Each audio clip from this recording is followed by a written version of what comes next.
Chris Yorman. Chris Yorman, 9 News. One of the graphics in the review shows that since 1993, Labor Party's primary vote has dropped from 45% essentially down to 33.3%.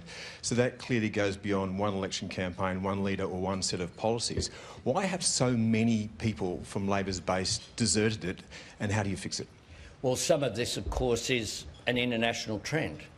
The truth is that there is a breakaway from the mainstream parties, and we see that phenomenon occurring internationally. So it's a challenge for parties of the centre-left, social democratic parties, to actually hang on to their base and to ensure that they lift their primary vote.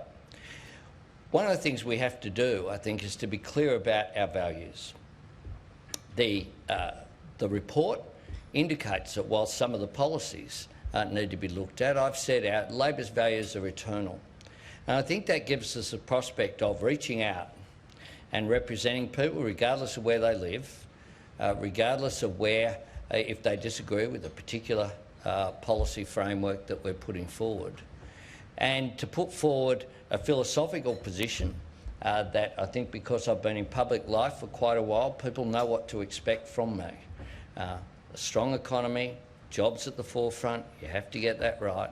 And then, and only then, will you get a mandate to do the sort of social justice provisions, environmental reform, other reforms that are needed.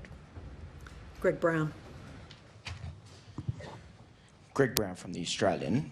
The review outlined that Bill Shorten's ambiguity over the Adani issue cost support not just in central and north Queensland, but also Queensland as a whole and even the Hunter Valley as well. So given this has been approved by federal and state agencies, are you happy that the project is going ahead? And if you are happy it's going ahead, can you outline its benefits, what you think its benefits are for Queensland and Australia? Well, it has been approved, so it's done and dusted. The benefits are obviously jobs. The question that is still there is over the financing of the project. And that's been something that I have argued consistently. What we need to do at a federal level is to have the right environmental frames on, has things gone through the EPBC Act? Are those environmental protections in place? If not, the future of projects like that will be determined essentially by the market, by demand internationally in this case.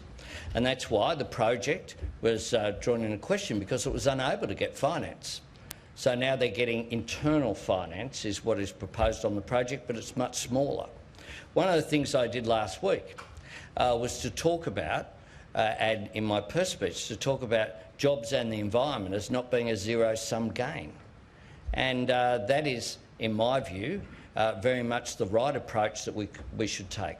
I think good, strong action on climate change will lead to more job creation, not less.